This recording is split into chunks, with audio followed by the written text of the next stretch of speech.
Ano nga ba mga idol ang ibig sabihin ng pagiging core?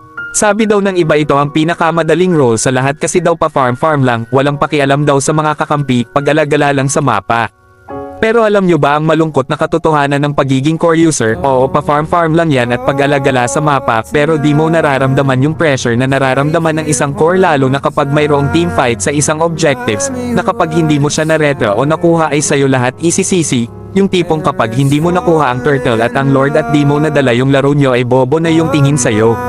Yung tipong hindi mo nadalawan yung isang side lane sayo lahat isisisi pero yung mga yan nung ini-invade dan ka ng mga kalaban ay nakafocus lang yan sa lane nila, yung tipong inaagawan ka na sa buff mo ay wala ni isang dadalaw man lang para di ka mag-up. Kaya wag nyo munang husgahan ang isang core user kung alam nyong may pagkukulang din kayo.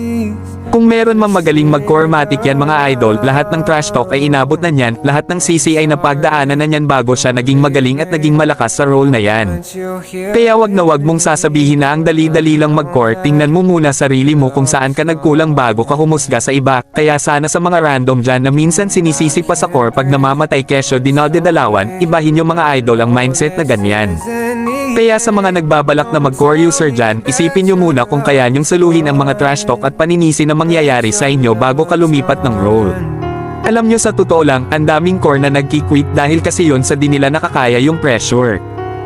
Don't tell me